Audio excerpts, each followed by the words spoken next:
Bab 043. Belum menemukan titik terang, Zaida Komandan Nino sudah membantu saya bicara bahwa permintaan Niki itu mustahil, tetapi Nicholas tetap keras kepala. Nggak hanya itu, Niki juga tetap nggak bisa ibujuk. Zaida kesal mendengarnya. Komandan Nino itu dukung kamu, kan, Mas? Yang nggak bisa dibilang dukung juga, Zaida, dia hanya menengahi. Dia nggak dukung Niki juga sih. Tapi saya cukup bersyukur setidaknya Komandan Nino nggak terlalu keras kepala seperti Nicholas kalau soal adiknya.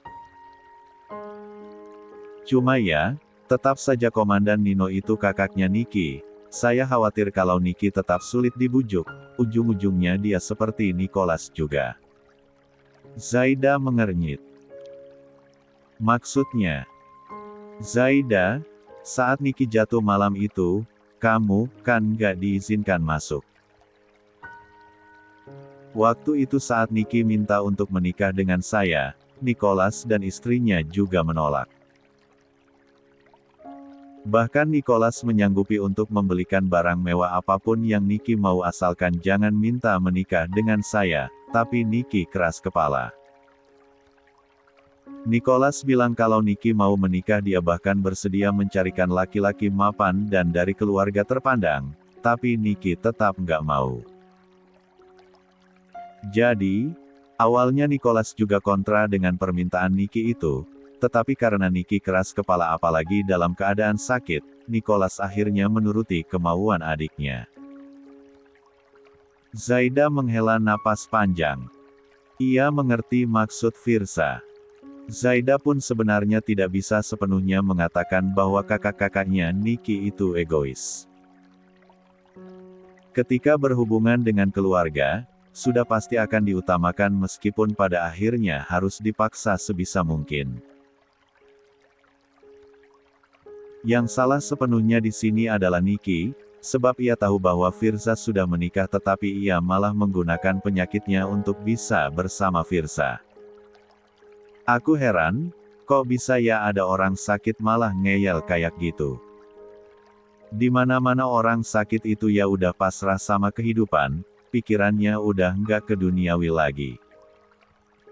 Harusnya memperbanyak amal baik, mendekatkan diri ke Yang Maha Kuasa, ini malah menyakiti hati orang, kata Zaida. Firza mengangguk. Saya dan Komandan Nino sudah menjelaskan berkali-kali kalau abdi negara tidak boleh berpoligami. Waktu itu saat di rumah sakit saya juga sudah mengatakan itu, tapi Niki malah menangis. Katanya, menikah secara agama saja asalkan nggak ketahuan. Zaida membelalak. Di mana sih akal sehatnya Niki? Kalau gini sebenarnya yang sakit itu fisiknya Niki atau malah jiwanya Niki? Saya juga nggak habis pikir, Zaida. Intinya, Nicholas masih sepaham sama Niki. Dia bersikeras akan tetap membawa masalah ini ke jalur hukum. Zaida kaget. Mas. 181. Firza memijat pelipisnya sendiri. Ia teringat dengan perdebatan keras yang terjadi di rumah Nicholas semalam. Setelah dihubungi Komandan Nino bahwa pria itu sudah berada di rumah Nicholas, Firza langsung bergegas ke sana. Sesampainya di rumah itu, Firza sudah ditunggu oleh Nicholas, Selin, Komandan Nino, dan Niki sendiri. Gadis itu berada di kursi roda. Keadaannya sudah membaik ketika Komandan Nino datang jadi ia pun bisa dibawa pulang. Niki menunduk lemah, wajahnya juga memelas, tetapi entah mengapa Firza sudah tidak lagi merasakan simpati kepada gadis itu. Suasana di ruang tengah itu amat tegang. Rasanya, Firza seperti hendak diadili oleh keluarga ini, padahal ia sama sekali tidak salah apa-apa. Jadi, kita semua sudah berkumpul di sini, mari kita bicarakan masalahnya. Saya sudah dengar detailnya dari Nicholas. Komandan Nino mulai membuka topik pembicaraan. Firza, Nicholas mengatakan kepada saya kalau istri kamu sengaja dorong Nikki sampai jatuh dan keadaannya drop. Katanya, istri kamu benci sama Nikki. Firza membelalak.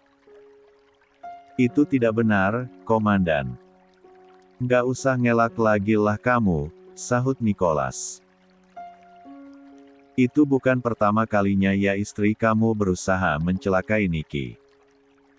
Sudah berkali-kali saya katakan, dua kejadian itu tidak disengaja.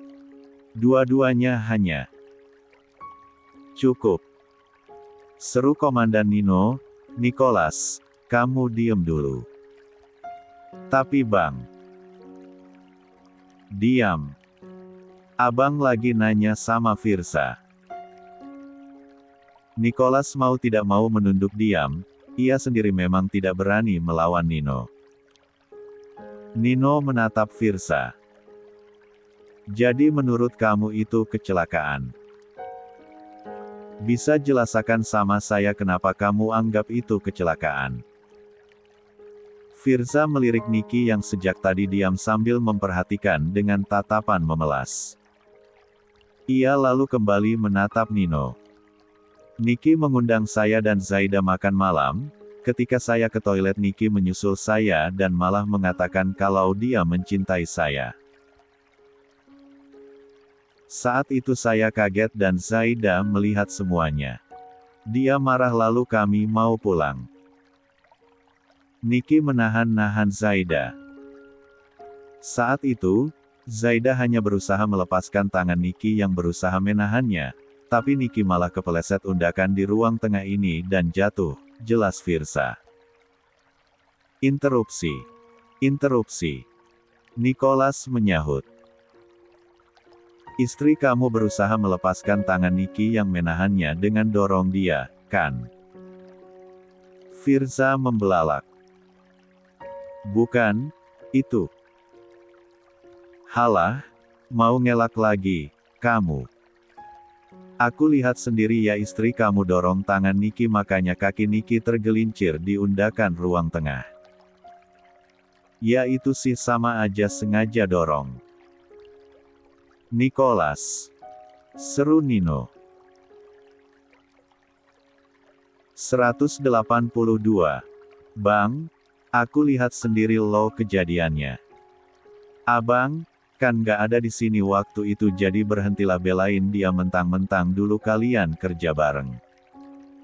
Nino menghela napas panjang. Abang gak bela Firza. Abang datang ke sini sebagai pihak netral, supaya masalahnya bisa selesai. Nicholas menggeleng. Nggak bisa. Masalah ini selesai kalau perempuan itu masuk penjara atau dia nikahin Nikki. Tegasnya sambil menunjuk Firza. Nino pening. Ia jadi menyesal membiarkan Nikki ikut ke rumah Nicholas. Seharusnya sejak awal ia tahan saja gadis itu supaya tetap dalam pengawasannya. Nino mendekati Nikki. Nick, apa kamu nggak bisa minta hal lain, Abang dan Bang Nicholas bakal turutin apapun asalkan jangan menikah sama Firza. Dia sudah punya istri Nick, memangnya kamu mau dicap sebagai gadis yang merusak rumah tangga orang lain. Baru diberi nasihat sedikit oleh abang pertamanya, Nikki malah langsung terisak. Abang kenapa sih nggak mau dukung Nikki? Padahal abang tahu kalau Nikki juga bentar lagi mati. Nikki. Seru Nino. Berhenti bicara kayak gitu. Ya udah, mendingan Nikki cepat mati aja, kan? Abang pasti lega kalau Nikki cepat nyusul mama dan papa, biar nggak repot lagi ngurus adik yang sakit.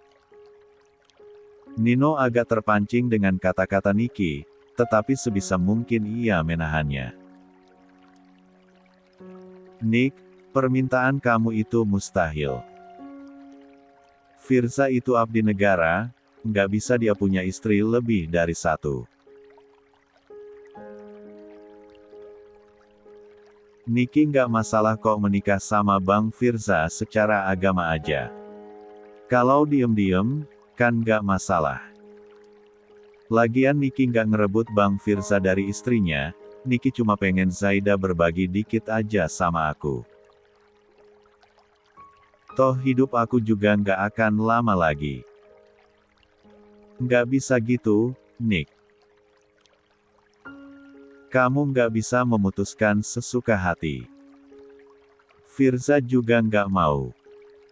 Istrinya Firza juga kasihan kalau kamu mintanya gitu. Nicky menggigit bibirnya. Ia semakin terisak bahkan kali ini meringis kesakitan sambil memegangi kepalanya. Pokoknya aku pengen sama Bang Firza sebelum mati. Nicky kamu. Nicky mengerang kesakitan. Celina yang sejak tadi diam dan menjaga Nicky di samping kursi rodanya langsung panik melihat Nicky seperti itu.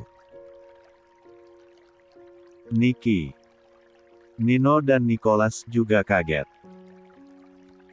Nicky kenapa? Tanya Nino. Nicholas mendecak kesal, makanya Bang Nino stoplah mihak dia. Padahal abang selama ini tinggal sama Nicky, harusnya abang tahu kondisi Nicky. Kalau stres lagi dia bisa drop. Abang mau Nicky kenapa-napa.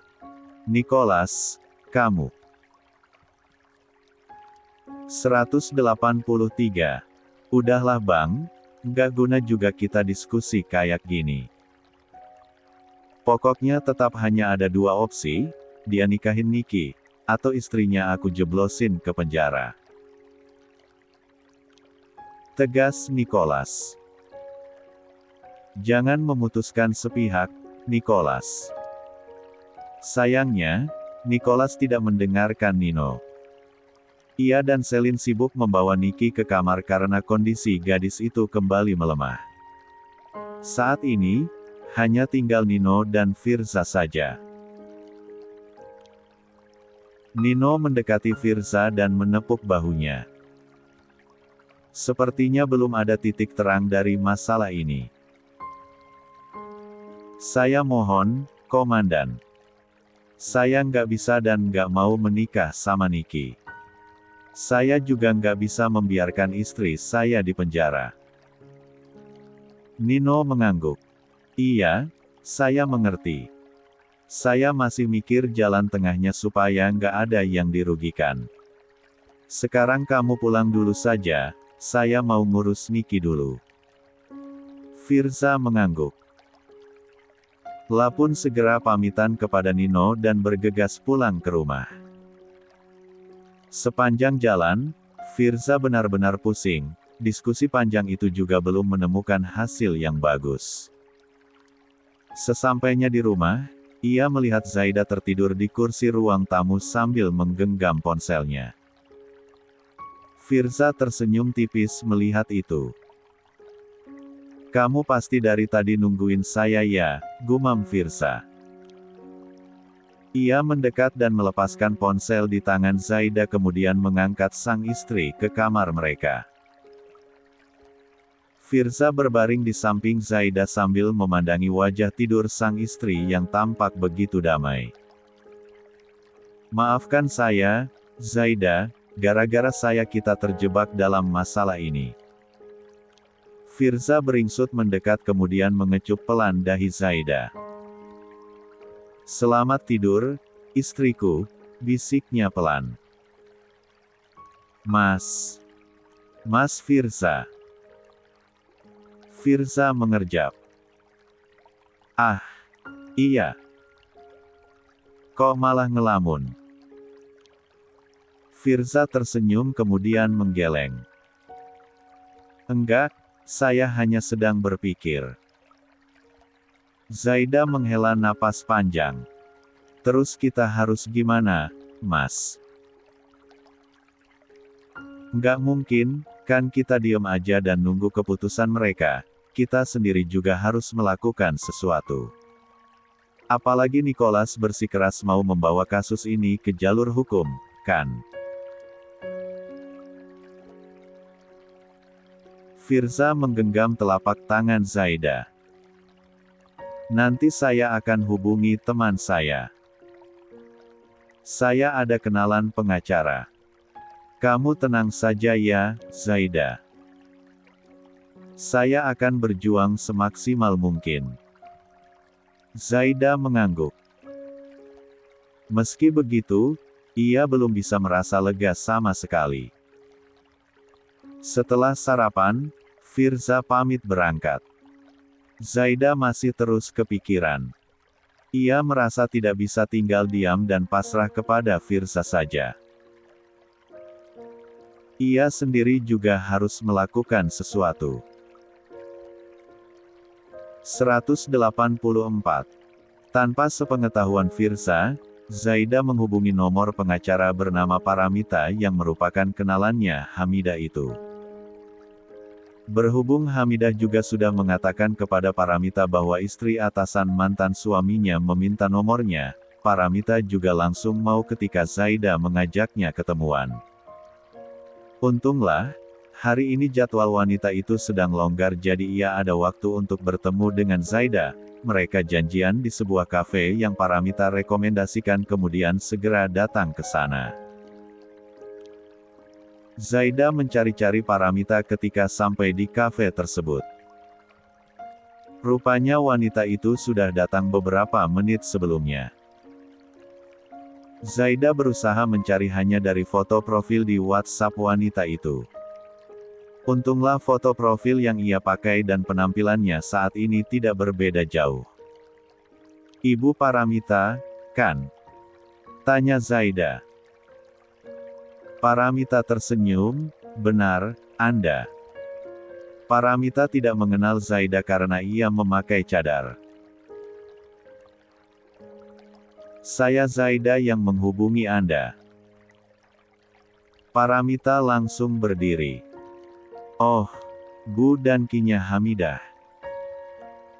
Zaida mengangguk. Mereka pun saling menjabat tangan untuk berkenalan. Panggil saya Mita saja, Bu, dan Ki. Mari silakan duduk, katanya ada yang ingin dikonsultasikan. Zaida mengangguk. Panggil saya Zaida saja. Maaf saya memanggil Anda tiba-tiba. Anda pasti sibuk ya? Paramita menggeleng. Oh, kebetulan hari ini ada waktu luang makanya saya bisa bertemu. Sebelumnya, ya mohon untuk jangan katakan masalah saya kepada Bu Randy Bu Hamidah. Saya nggak mau beliau khawatir. Paramita mengangguk. Tentu saja, Bu Zaida. Jadi, masalah apa yang ingin dibicarakan? Hamidah bilang ke saya kalau misalnya Bu Zaida minta bantuan maka saya harus bantu sepenuh hati karena katanya Anda sudah membantu banyak kepada Hamidah. Zaida menggeleng. Saya nggak bantu apa-apa. Bu Hamidah hanya berbagi cerita dan saya hanya memberi semangat saja. Soal masalah saya, sebenarnya agak mirip dengan masalah Bu Hamidah. Paramita terkejut. Maksudnya soal perselingkuhan. Ah, bukan perselingkuhan juga, tapi suami saya dikejar-kejar oleh satu orang gadis yang sudah ia kenal sejak di kesatuan lamanya. Selama ini, suami saya hanya menganggap dia sebagai adik karena memang gadis ini adalah adiknya komandan di kesatuan lama suami saya. Beberapa waktu lalu, saya dan suami diundang makan malam di rumah kakak keduanya. Niki mengatakan kalau itu untuk pertemuan terakhir mereka karena sebentar lagi Niki akan dibawa kembali oleh kakak pertamanya yang komandan itu. Saya kira nggak masalah untuk menghadiri makan malam itu, tapi ternyata keputusan tersebut membawa masalah besar. Bu Zaida, apa sejak awal Niki memang sudah menunjukkan gelagat berusaha mendekati suami Anda? Zaida mengangguk. Iya. Niki itu manja kepada suami saya. Sebenarnya dia juga mengatakan kalau sekarang sedang sakit keras, kanker otak. Dia selalu saja mencari perhatian kepada suami saya, dan puncaknya saat makan malam itu. Dia menyatakan cinta kepada suami saya. Tentu saja saya marah. Saya dan suami berniat pulang tapi Niki menarik-narik saya. Saya refleks berusaha melepaskan diri dan berusaha melepaskan tangan Niki, tapi